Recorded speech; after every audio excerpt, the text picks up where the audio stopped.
Hello दोस्तों, मेरा नाम है विवेक और आप देख रहे हैं एजुकेशनल ईज़र। अगर आप चैनल पर नए हैं तो चैनल को सब्सक्राइब कर लें और बेल आइकन को प्रेस कर लें, जिससे आपको नोटिफिकेशन हमारे नेक्स्ट वीडियो की मिलती रहेगी। आज का हमारा टॉपिक है क्लास 10th चैप्टर 2 मैथ्स।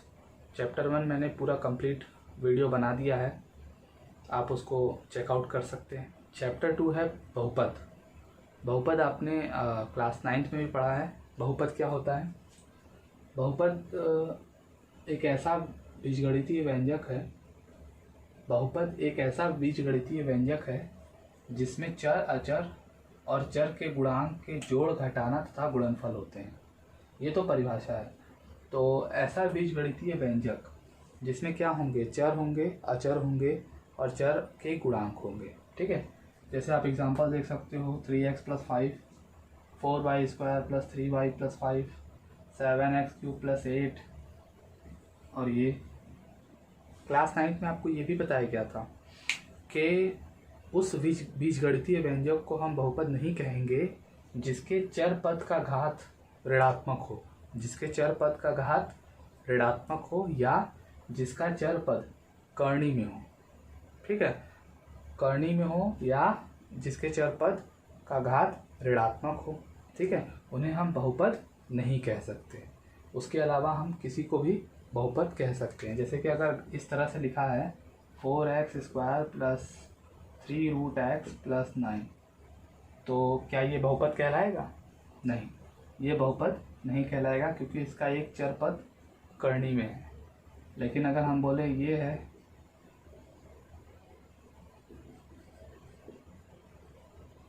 तो क्या ये बहुपद कहलाएगा? बिल्कुल ये बहुपद कहलाएगा क्योंकि इसके जो चर पद हैं वो क्या हैं? कर्णी में नहीं है। अचर पद कर्णी में हो सकता है और चर पद का गुणांक कर्णी में हो सकता है। गुणांक क्या होता है? चर के जो गुणे में कोई संख्या होती है उसे हम चर पद का गुणांक कहते हैं। ठीक है, लेकिन अगर मान लो गुणांक नहीं है, जैसे इस तरह से y + 5, तो y एक चर पद है, इसके गुणा में कुछ नहीं है, तो कुछ नहीं होता है तो हम क्या मानते हैं? 1। ये लिखते नहीं है लेकिन ये मान लिया जाता है। तो इसका गुणांक यहाँ पे कितना है? 1। ये है अचर पद, ये है चर पद। तो ये बहुपद है क्योंकि इसके चर पद न तो कर्णी में है न तो इसके चर पद का घात ऋणात्मक है। अगर यही इस तरह से लिखा होता y⁻², तो ये आपका बहुपद नहीं होता।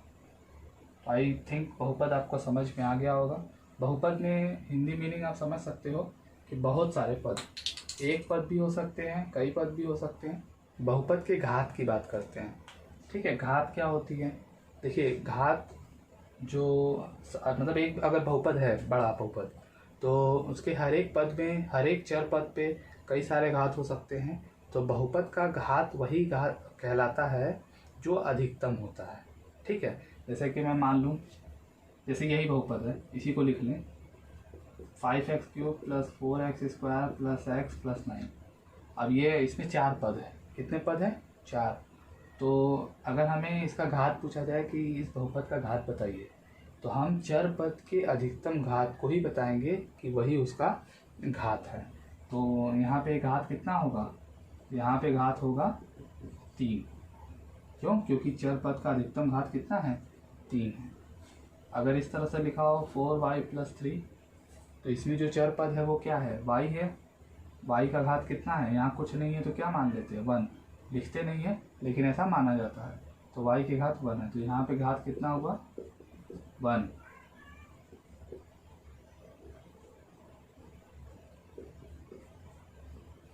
ये है 5z⁴ + 4, तो यहाँ पे घात कितना है? ये है चर पद, इसका घात कितना है? 4। अधिकतम है वही, क्योंकि और तो कोई चर पद दिख नहीं रहा, तो इसीलिए ये घात, इसका घात जो है, इस बहुपद का घात कितना होगा? 4 होगा। ठीक है, 3x लिखा हुआ है तो इसमें एक ही पद है, लेकिन उसमें चर पद का जो घात है वो कितना है? 1 है, तो इसका घात कितना होगा? 1। इसका बताओ। ये भी एक बहुपद है क्योंकि इसमें एक पद है, भले इसमें चर पद नहीं है तो क्या हो गया, लेकिन बहुपद कहलाएगा, और वो भी एक पद का। तो अब आप सोचोगे इसका घात क्या होगा?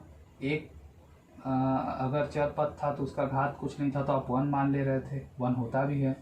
लेकिन इसका क्या, तो आप ऐसा इसको मानोगे जैसे कि इसमें गुणा में कोई मान लो चर पद है x, उसका घात कितना है 0, तो इसीलिए इसका घात हम कितना मान लेंगे 0।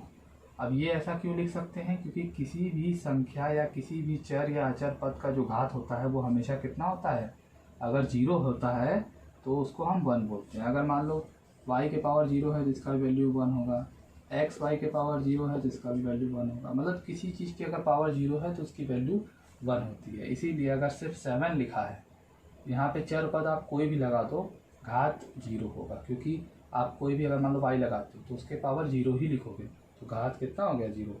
आई होप घात भी समझ में आ गया होगा। नेक्स्ट कुछ चीज़ जानते हैं हम लोग, जैसे बहुपद तो कई सारे पद होते हैं, तो उसमें अलग अलग अगर नाम बांटना हो या प्रकार उसके बांटने हो, तो पहला आता है रैखिक बहुपद। ठीक है, रैखिक बहुपद किसे कहेंगे, वह बहुपद जिसका घात 1 हो।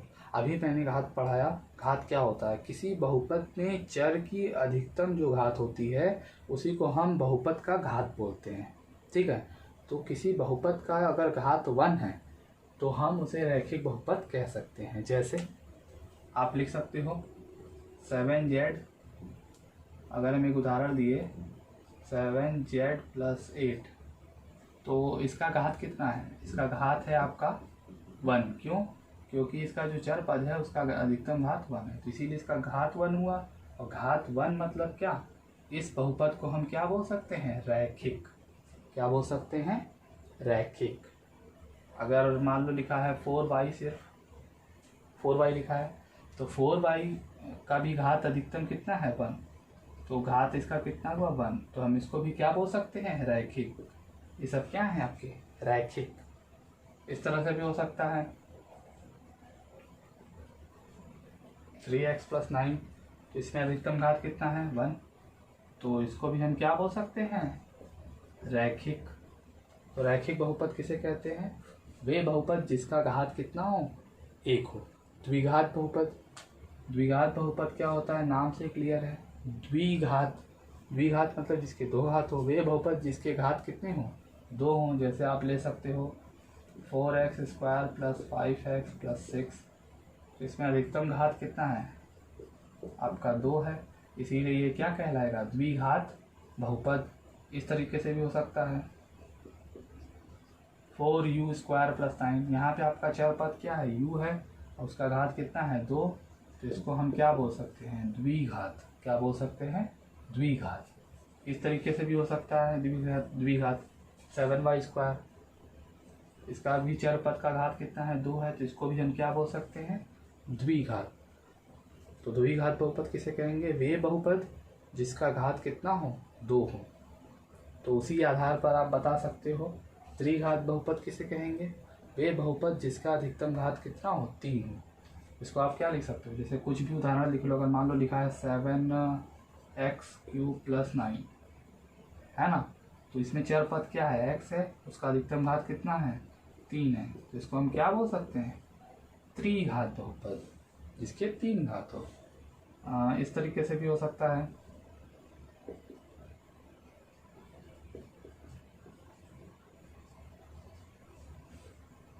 तो इसमें अधिकतम z के बहुत सारे चर पद है, मतलब चर पद के कई पद है, तो आपके जो अधिकतम घात होगी वो अगर 3 है तो हम क्या बोल सकते हैं, त्रिघात बहुपद। आई होप कि समझ में आ गया होगा रैखिक बहुपद किसे कहते हैं, द्विघात बहुपद किसे कहते हैं, त्रिघात बहुपद किसे कहते हैं, और घात क्या होता है।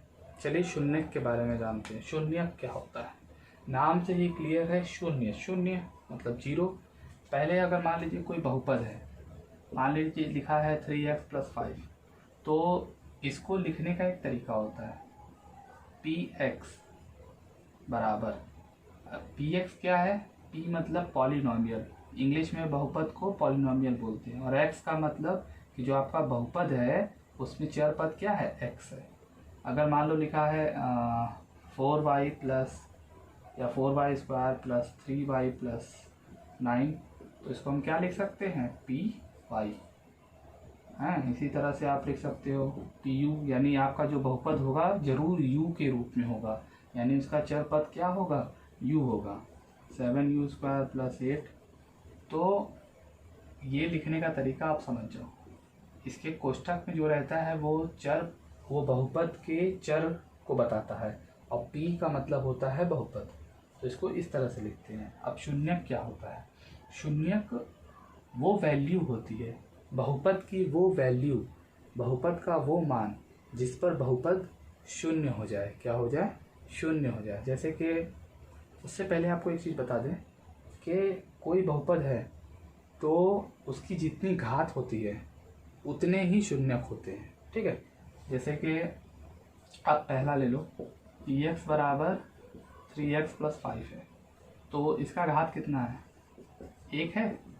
इसका घात 1 है, तो इसका एक मान जरूर ऐसा होगा, कम से कम, या एक मान ऐसा होगा जो इसको शून्य कर देगा। उसी एक मान को हम इस बहुपद का शून्यक बोलते हैं। जैसे अगर मान लीजिए दूसरा वाला जो है py, तो py है क्या? 4y² + 3y + 9, इसका घात है आपका 2। घात 2 है तो इसके 2 शून्यक होंगे, यानी 2 ऐसी मान होंगे जो इस पूरे बहुपद को क्या कर देगा? शून्य कर देगा, और उस 2 मान को हम क्या बोलेंगे? इस बहुपद का शून्यक बोलेंगे। जैसे देखिए, अगर मान लीजिए लिखा है pz 4z⁴ + 7z³ - 8z - 7। अब इसका घात कितना है? इस बहुपद का घात कितना है? इस बहुपद का घात है आपका 4। इस बहुपद का घात है 4, तो इसकी 4 ऐसी वैल्यू होगी। कितनी ऐसी वैल्यू होगी? 4, जिस पर इस बहुपद, मतलब जिस पर क्या, मतलब अगर हर एक मान को हम इसमें रखें तो ये बहुपद का मान क्या हो जाएगा? 0। तो शून्यक हम उसी को कहते हैं। शून्यक वो वैल्यू होती है जिस पर बहुपद का मान शून्य होता है। इतनी सी बात है।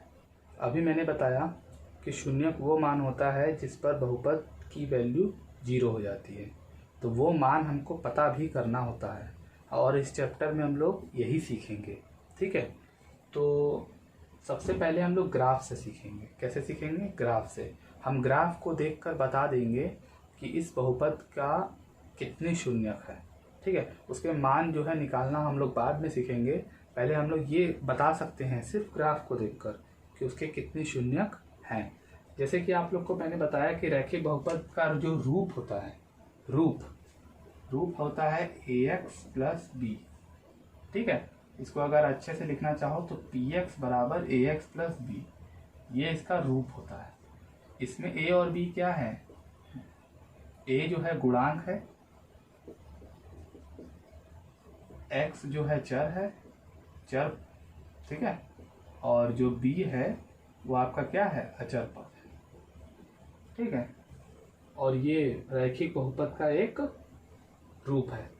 तो इसका जब भी आप ग्राफ 8 में बनाए होगे या 9 में बनाए होगे, वो हमेशा एक सीधी रेखा बनी होगी। चाहे हो सकता है ऐसे बनी हो सकता है ऐसे बनी हो सकता है ऐसे बनी हो, है ना। सीधी रेखा में जो भी रैखिक बहुपद रहा होगा उसका ग्राफ हमेशा सीधी रेखा में बनती है।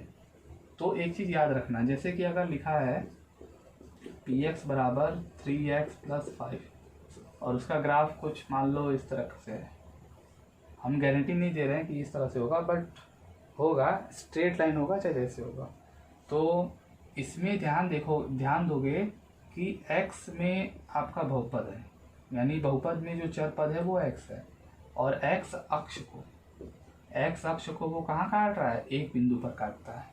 तो एक बिंदु पर काट रहा है, इसका मतलब आप ये समझ जाओ कि किसी ग्राफ में ग्राफ अगर x अक्ष को जितनी बार काट रहा है वही उसके क्या होंगे? शून्यक होंगे। अगर 2 बार काट रहा है तो 2 शून्यक होंगे, 3 बार काट रहा है तो 3 शून्यक होंगे, नहीं काट रहा है तो शून्यक उसके नहीं होंगे।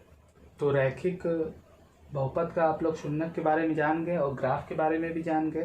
तो आप ध्यान से देख सकते हो कि हर एक ग्राफ जो है एक्स अक्ष को एक बार काट रहा है तो उसके शून्य कितने होंगे? एक। उसी तरह द्विघात के भी मैंने बताया इसके दो घात होते हैं, इसीलिए शून्य दो होंगे, तो जरूर ये ग्राफ जो है दो बार काटेगा। इस तरीके से हो सकता है, इस तरीके से काटे हो सकता है इस तरीके से काटे, हो सकता है इस तरीके से काटे, ठीक है। और ये आकृति होती है द्विघात बहुपद की, ठीक है। किसकी होती है? द्विघात बहुपद की। द्विघात बहुपद का जो रूप होता है, द्विघात बहुपद का रूप होता है ये ax square plus b x plus c, जहाँ a और b क्या है आपके? गुणांक। x क्या है आपका? चर पद, और c क्या है? अचर पद, है ना। तो यहाँ पर आपका देखिए ग्राफ इस तरीके से बन रहा है। इसमें ये x अक्ष है, ये y अक्ष है, ये मूल बिंदु है। x अक्ष को दो बिंदु पे काट रहा है, इसके लिए इसका शून्य कितना होगा? 2 होगा, है कि नहीं।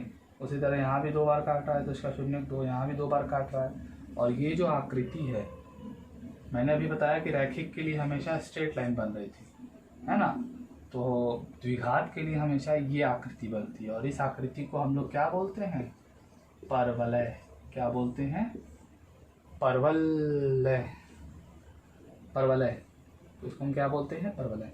तो इसी तरह अगर 3 घात होगा तो एक्स अक्ष को कितनी बार काटेगा? 3 बार। अगर 4 घात का बहुपद होगा तो एक्स अक्ष को कितनी बार काटेगा? 4 बार। लेकिन अब हम एक्स अक्ष की बात कर रहे हैं तो ये कंडीशन होनी चाहिए कि आपका जो बहुपद होना चाहिए वो एक्स के रूप में ही होना चाहिए, क्योंकि हम एक्स अक्ष की बात कर रहे हैं। अगर वाई के रूप में होगा तो वाई अक्ष को कितनी बार काटेगा? तो हमें वाई वाला नहीं पढ़ना है, और हमें किसी और चर पद के बारे में नहीं पढ़ना, हमको एक्स के बारे में पढ़ना है। एक्स अक्ष का कोई बहुपद है, मतलब एक्स का कोई बहुपद है, और वो एक्स अक्ष को जितनी बार छुएगा, जितनी बार काटेगा, जितनी बार छुएगा, वही उसके शून्य होंगे। आइए देखिए सवाल देखते हैं। यदि पी एक्स एक बहुपद है तो ग्राफ देखकर बताइए कि पी एक्स के कितने शून्य होंगे। यानी पी एक्स कोई बहुपद है, ये नहीं कह रहा है कि वो रैखिक है, द्विघात है या त्रिघात है या उससे भी ज़्यादा है, वो ये नहीं कह रहा है बस बहुपद है, और हमें ग्राफ देख के बताना है। और यहाँ पे बड़ी इंटरेस्टिंग बात है कि एक्स है, तो एक्स अक्ष है, एक्स है तो इसका मतलब एक्स अक्ष को ग्राफ जितनी बार छुएगा, काटेगा, उतने ही शून्य होंगे। ये 1 नंबर में एग्ज़ाम में ज़रूर आता है, उसको अच्छे से आप अगर घात समझ गए हो, शून्य समझ गए हो तो आप बता लोगे। यहाँ पे देखो ये जो ग्राफ है कैसे जा रहा है, ऐसे जा रहा है, तो एक्स अक्ष को कितनी बार काट रहा है? 1 बार। तो 1 बार काट रहा है तो इसके शून्य कितने होंगे? पी एक्स के 1, ठीक है। ये एक पी एक्स का ग्राफ है, पी एक्स एक बहुपद है। अब बहुपद कैसा है वो नहीं बताया है, लेकिन पी एक्स है, तो एक बिंदु पर छू रहा है एक्स अक्ष को, तो इसके शून्य कैसे हो जाएंगे? सेकंड देखिए, सेकंड इस तरह से ग्राफ जा रहा है, तो एक्स अक्ष को कितनी बार छू रहा है? 2 बार, तो इसीलिए इसके शून्य कितने होंगे? 2 होंगे। आपको ऑप्शनल में पूछ सकता है, ठीक है। उसी तरह यहाँ पर देखिए ये ग्राफ इस तरह से जा रहा है, एक बार यहाँ टच किया एक्स अक्ष को, एक बार यहाँ काटा, एक बार यहाँ काटा, तो टोटल कितनी बार एक्स अक्ष को छुआ है? तो 3 बार। तो इसके शून्य कितने होंगे? 3। आइए नेक्स्ट देखते हैं। नेक्स्ट में देखिए ये ग्राफ ऐसे जा रहा है, तो एक बिंदु पर टच किया तो इसके शून्य कितने हो जाएंगे? 1। अब आप लोग बताइए सोच सोच के, ये ग्राफ इस तरह से जा रहा है, ये एक बार छुआ जरूर है, भले काटा नहीं है तो क्या हुआ, छुआ है, तो ये क्या हो गया? इसके शून्य कितने हुए? 1। यहाँ पे देखिए इस तरीके से जा रहा है, एक्स अक्ष को 1 2 3 4 बार प्रतिच्छेदित किया, तो इसके शून्य कितने हुए? 4। अच्छा, शून्य 4 है। और इसके बाद नेक्स्ट ये देखिए ये ग्राफ है, ये एक्स अक्ष को कहीं नहीं कट कर रहा है, तो इसके शून्य कितने होंगे? आप ही बताइए। 0, क्योंकि एक्स अक्ष को कट ही नहीं कर रहा। यहाँ पे देखिए इतना बड़ा ग्राफ है, इसके शून्य कितना होगा? 1 2 3, तीनों का शून्य, एक भी शून्य नहीं होगा, क्योंकि एक्स अक्ष को क्या कर रहा है? कहीं भी नहीं काट रहा है। तो इसके शून्य कितने हुए? 0। आई होप आपको वीडियो समझ में आई होगी, सारी बातें समझ में आ गई होंगी। तो मैंने कुछ क्वेश्चंस जो बताए हैं उसी आधार पर मैं ये क्वेश्चन दे रहा हूँ, इसको पॉज करके नोट कर लीजिए और इसको सॉल्व करिए। तो आज की वीडियो हमारी यहीं तक थी। अगर वीडियो समझ में आया है तो लाइक ज़रूर करिए और दोस्तों से शेयर करिए, सब्सक्राइबर्स बढ़ाइए, एंगेजमेंट बढ़ाइए। ठीक है, हम लोग मिलेंगे नेक्स्ट वीडियो में, तब तक के लिए बाय बाय।